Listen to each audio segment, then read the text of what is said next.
Right. So, horse looks fine, rider looks fine. Shoulders could be straighter, so you can, circle back and down with the shoulder points, so the shoulder blades get flat in your back, and then it's perfect. And then we can go to our trot work in rising trot, but even in the rising trot, to supple your ankle, each time you sit down to touch the saddle, turn the toes in. So you sit, toe in, up, sit, toe in, up. It's whoomp, whoomp, whoomp, whoomp. The elbow is working during the posting trot. So when you touch the saddle with your buttocks, your toes point inward, and that's how it goes. And all good, and go large using the entire arena. And who rode this horse last time? I somehow remember him. Nobody? Well, then I saw something like that somewhere else, I don't know. But go large anyway, and change rein a number of times to do the suppling. And so whose horse is this? Is somebody here that has this horse, owns? It's hers. She owns the horse. Oh, okay, the rider owns the horse. So I tell you that the left hind leg is troubled on most horses, but on yours it's troubled a lot. It moves short and jerky very often because it doesn't have a strong enough flexion in the stifle. So the left hind leg often goes all the way in the sand and leaves a groove behind because he doesn't lift the left toe out of the floor. He sweeps into the floor with the left toe because his stifle doesn't lift up his leg enough. So do you understand what I'm describing? And it's nothing terrible, but it's something you absolutely have to help and look after in your riding. Number one is that you will have to slow down so he is not hurling himself forward with the kinetic energy of his heavy chest and neck and body weight. The horse should rock back some weight already into the hind legs to even address the weakness in the left hind and the left stifle. Number one, therefore, is slow down to the level where the horse can work enough efficiency to lift out his left leg from the floor.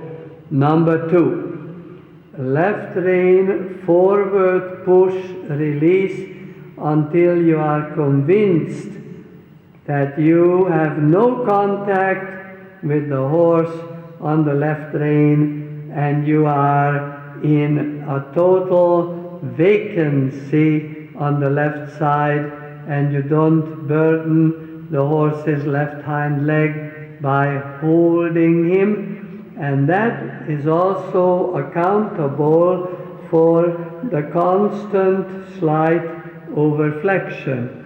So he is not just low in working the left hind leg, but he is also overflexed a little bit due to too much left rein, so you have to release it. Then the next thing that one has to do is, when the horse has sufficiently slowed down, you really have to slow down until you challenge the hind leg to carry the horse rather than to push him. That's getting much better.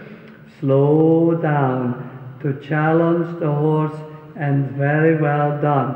Now stay here on the 20-meter circle. Give a half an inch longer rein on both sides. Clench your fist. Pull the elbows back into the vertical position and slow down again.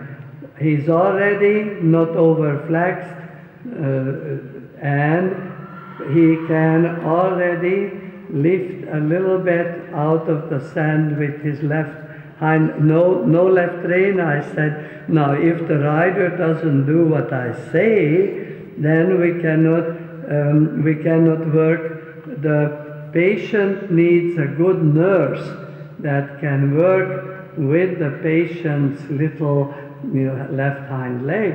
So, left rein forward, not touching. Don't touch it. He doesn't need your left rein at all. Again, a little slower because he's going behind the vertical for a sheer lack of balance.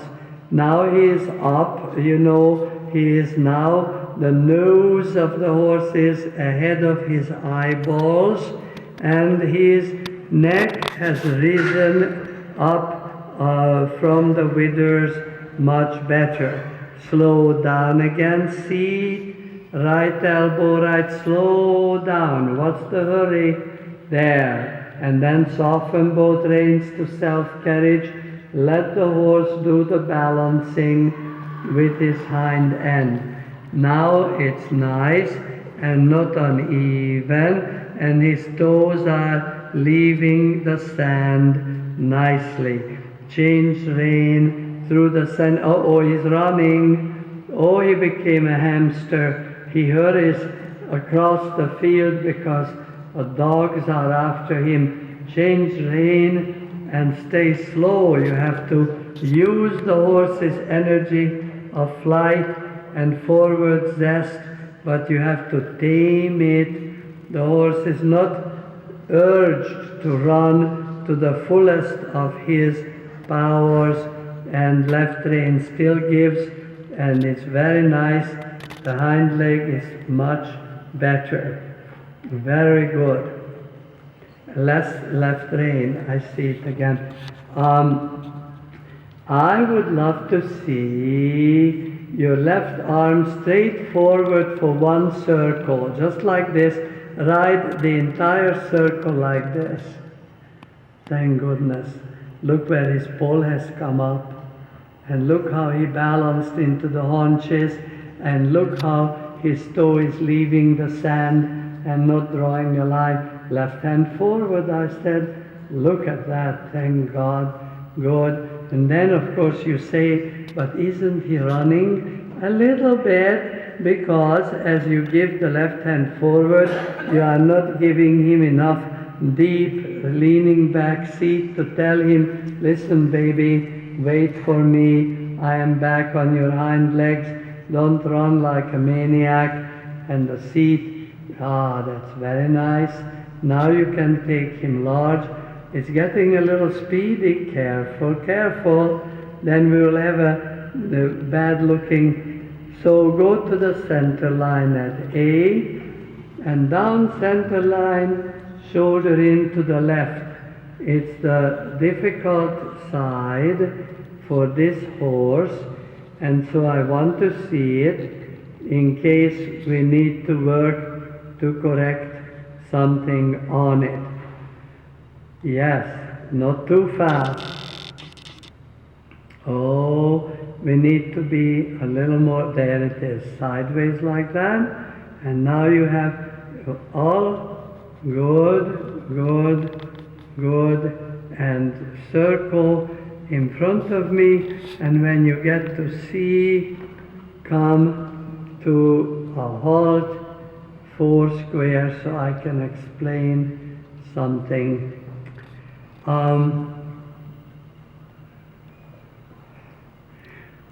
So when you ask for the shoulder in, predictably, because of what we talked about the left hind leg, it's inconsistent. So you have a nice, first it's straight, so left hind leg doesn't cross, it just goes straight in. Then it finally crosses, quite shallow, not forward enough to load the weight on it. And then it becomes inconsistent, meaning I cross, I am sideways. I cross, I'm sideways. So he drifts in against your leg. It's almost like a disobedience. You push him with the left leg. He yields, but then opposes you. Then yields, then opposes you. So each step on the center line is inconsistent. Instead of making 20 times this crossing, he makes it once. The second time he's already evading sideways. It is a consequence of that weak stifle and too much left rein. When he is disobedient, when he doesn't cross but rolls against you, pushes against you, it's with the help of this rein. He goes and he's into your left leg. Yeah? Instead of out of your left leg sideways, he goes into the left leg. So we will do, of course, more.